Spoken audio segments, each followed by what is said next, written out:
Next note integer part of X OR step X. So integer part of X or step X, so ఇలా రాస్తే ఏంటంటే step X అని మన meaning అనమాట. ఓకేనా.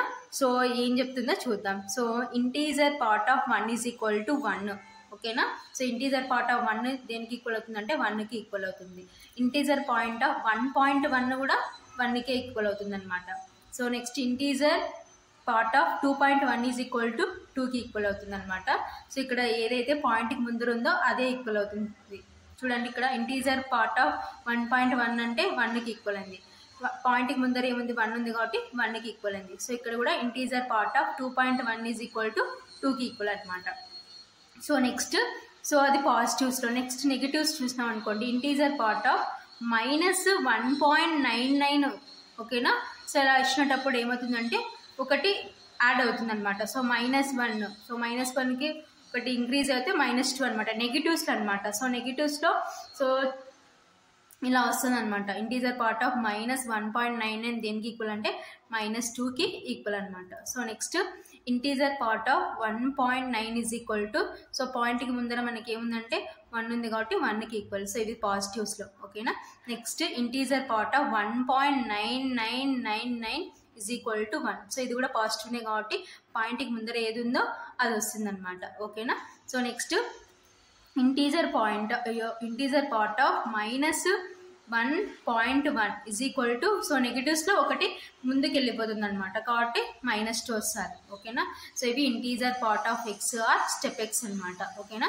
So integer part of 1 is equal to 1, integer part of 1.1 is equal to 1, integer part of 2.1 is equal to 2, integer part of -1.99 is equal to -2, integer part of 1.9 is equal to 1, integer part of 1.9999 is equal to 1, integer part of -1.1 is equal to -2. So పాజిటివ్లో అయితే పాయింట్కి ముందర ఈ value ఉందో అదే వస్తుంది అనమాట. అదే నెగిటివ్స్లో ఒకటి -1 తర్వాత నెక్స్ట్ ఏది వస్తుంది మనకి నెగిటివ్స్లో -2 కదా, అలా వస్తాయి అనమాట. ఒకవేళ -2 ఉందనుకోండి, -2 తర్వాత ఏమొస్తుంది -3 వస్తుంది. అలా ఒకటి ఇంక్రీజ్ అవుతుంది అనమాట నెగిటివ్స్లో అనమాట. ఆ విధంగా అనమాట. సో ఇది integer part of x step x యొక్క meanings. Next problem. If f maps R tends to R is such that f of x is equal to step x, then show that limit x tends to 1 f of x does not exist. So ఏంటి limit x tends to 1 f of x exist కాదు అని చూపించమంటున్నారు. అయితే f of x దేనికి equal అంటున్నారంటే step x. Step ఎక్స్కి ఇంకొక name ఏంటంటే ఇంటీజర్ పార్ట్ ఆఫ్ ఎక్స్ అనమాట. ఓకేనా. Solution given f of x is equal to మనకి ఏమి ఇచ్చినారు, f of x is equal to step X. So ఇప్పుడు limit x tends to 1 f of x does not exist అవుతుందని చూపించమంటున్నాను. So ఇప్పుడు left limit find out చేద్దాం. Limit x tends to 1 minus f of x that is equal to limit x tends to 1 minus, so ఇక్కడ f of x ఏంటంటే step X అనమాట. ఓకేనా. So ఇప్పుడు x ఉన్న చోట అంతా ఏం సబ్స్టిట్యూట్ చేయాలంటే 1 మైనస్ అంటే మీన్స్ ఏంటంటే లెఫ్ట్ లిమిట్ అనమాట. ఓకేనా.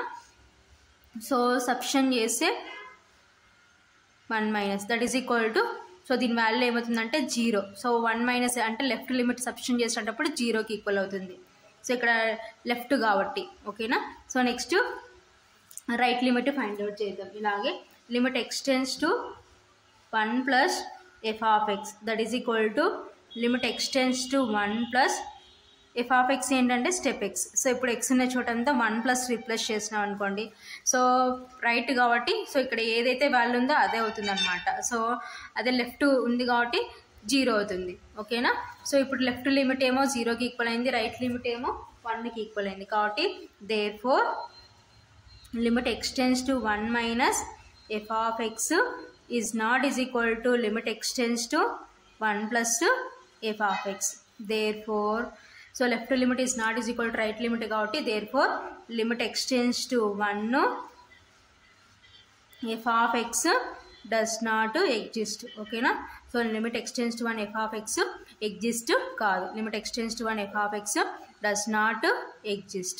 సో ఇది ఈ విధంగా మనము అలా స్టెప్ ఎక్స్ ఇచ్చినప్పుడు ప్రాబ్లమ్ని ఈ విధంగా సింప్లిఫికేషన్ చేస్తాం.